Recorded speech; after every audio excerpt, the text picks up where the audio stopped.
What's up, y'all? It's your girl, HonestlyNae, coming back at you with some sexual thoughts. Now, I want to talk about the orgasm gap. So, the orgasm gap is the fact that heterosexual women are having less orgasms than their male partners. So, it's about a third of, there's been a couple studies that have been done, but about a third of heterosexual women are having orgasms compared to like 90% of their male partners, and it's about like 86% of women who have sex with women are having orgasms compared to like 25% of women who have sex with males, and then women who masturbate are having more orgasms than women who have sex with men. So when we look at all the categories of women who are, and I'm using women here because it's heteronormative. We're not talking about female body people. We're talking about people who have sex with men, people who have sex with penises. So when we look at people who are experiencing orgasms versus people who are not experiencing orgasms, the main variable that changes within this is people who are having sex with penises versus people who are not having sex with penises. And people who are having sex with penises are experiencing less orgasms than people who don't have sex with penises. And the question becomes, why is that? And one of the first places that we have to look is at sexuality education. It's the fact that in sexuality education, there is no focus, there's no attention, there is no energy put on teaching pleasure.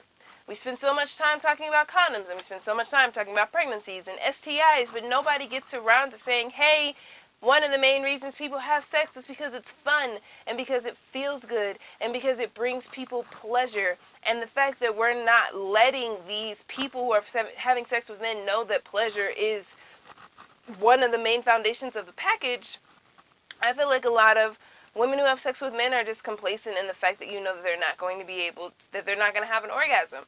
And, you know, changing your thinking, changing that the point of sex may not always be to orgasm. Orgasms are pretty fun. So once we get over the fact that nobody's talking about pleasure, we have to get back into the educational aspect that nobody is talking about anatomy. I have taught so many female reproductive classes to high schoolers, to college students, to grown men who cannot identify the vagina, who cannot identify or don't even know what the vulva is, that don't even know what the clitoris is. They are so wrapped up in the fact that, like, there's a hole there, I'm supposed to put my penis in that hole, and bada bing, bada boom, it's done.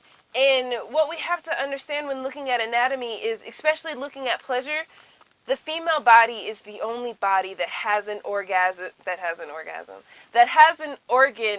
dedicated to pleasure. It does nothing else. It does nothing else except provide pleasure. And that organ is the clitoris. Another thing that we don't talk about is that the clitoris is not just this one little spot, this one little dot, right? The clitoris is huge. It's not this huge. This is not to scale. Real clitoris is only about 10 centimeters long. But all we ever see from the clitoris is this outside part, right? But all of this, the rest of this structure is all internal, and it's all dedicated to bringing pleasure. The clitoris is the main sex organ of the female body. The clitoris is the equivalent to the glands of the penis, on the head of the penis. And the glands is the head of the penis. This is, on the head of the penis, you're going to find 4,000 nerve endings, all right? On the clitoris, you're going to find 8,000 nerve endings. Its only job is pleasure. That's all it wants to do, okay? So what people think is that the vaginal canal, the vaginal opening, is the main sex organ for the female body. But only penetrative sex with the vaginal opening is like the equivalent to only playing with the shaft of the penis and expecting that male-bodied person to get off of that. And they're not going to be able to, because that's not where the nerve endings are. That's not the main source of pleasure.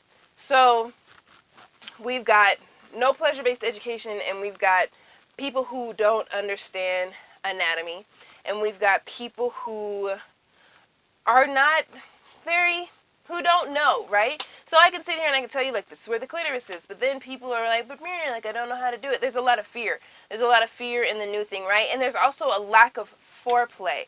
Women who have sex with men have, like, I think, what was the data that I read? They have way less time dedicated to foreplay than people who are not having sex with penises. So then we sit here and we say, okay, those are women who are having sex with penises, right? And then we know that women who have sex with women are experiencing more orgasms on average than women who have sex with men. But I would argue that there is an orgasm gap within the orgasm gap. So within the population of people, of women who have sex with women, I'd make the argument that masculine of center women experience less orgasms than feminine of center women.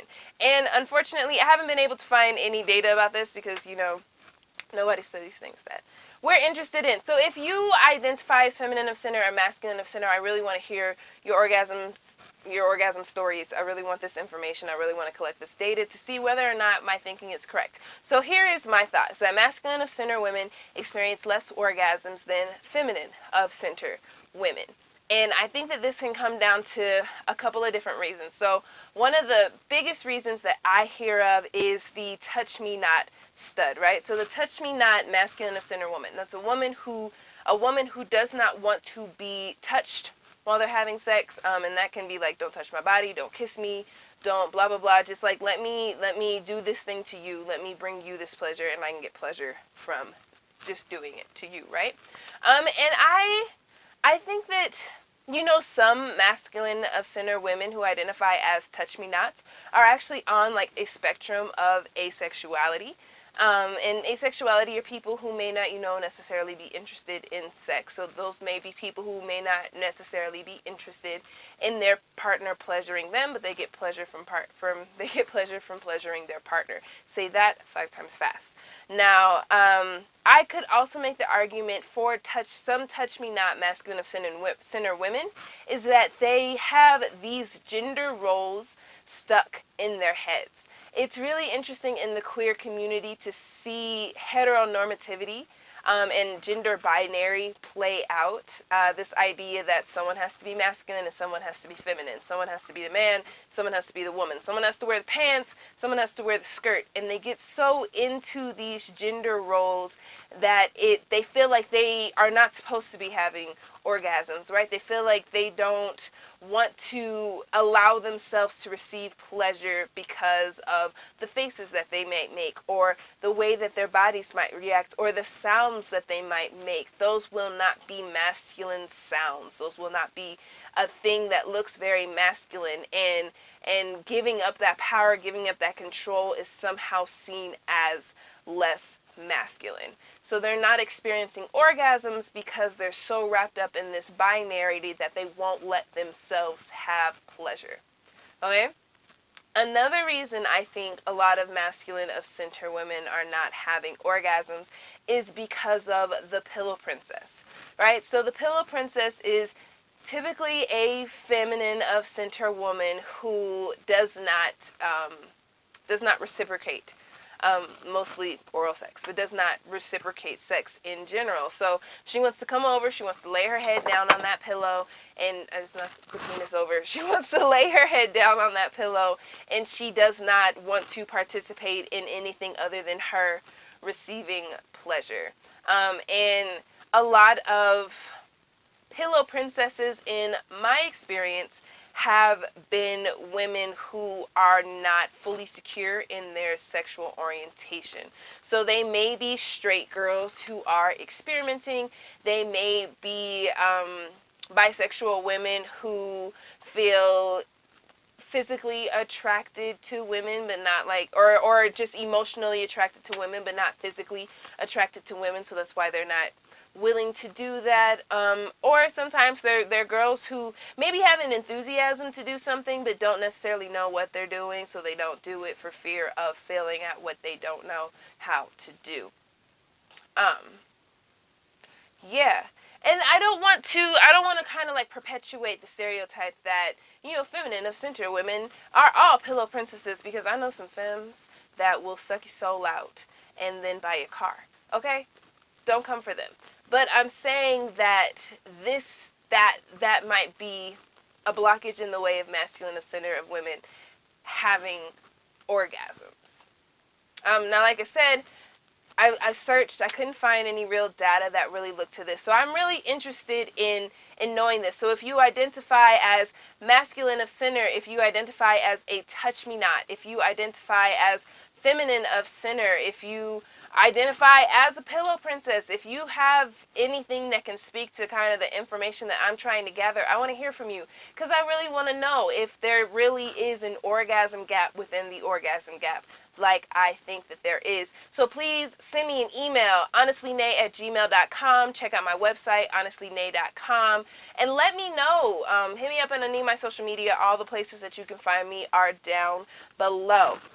Now, we are on this journey to get more subscribers, so check it. I know that y'all love my sex parodies. I got a fresh one on deck for you. It is Moana's You're Welcome, and if I must say so myself, it is pretty damn nice. It's pretty damn nice, but you don't get it unless I get 100 more subscribers. So make sure that you like, you share, and you subscribe, so that way I could bring y'all this new song, because oh my gosh, it goes hard. Y'all ain't ready.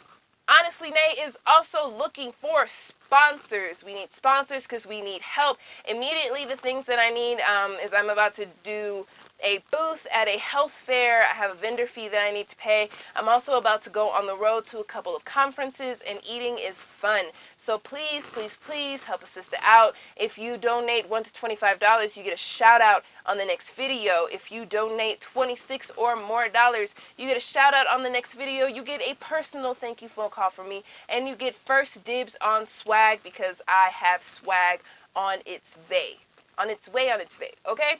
So please, please, please give what you can. If you can't give any money, share these videos. Like, share, and subscribe. Make sure that I'm being able to connect with a wide variety of people, so that way we can hit that subscriber goal, and I can say, you're welcome. Right, alright? So, leave any questions you might have down in the comments section. Do you think that I'm on the right path with this theory of the orgasm gap within the orgasm gap? Please send me your stories, and I will check you later. Bye.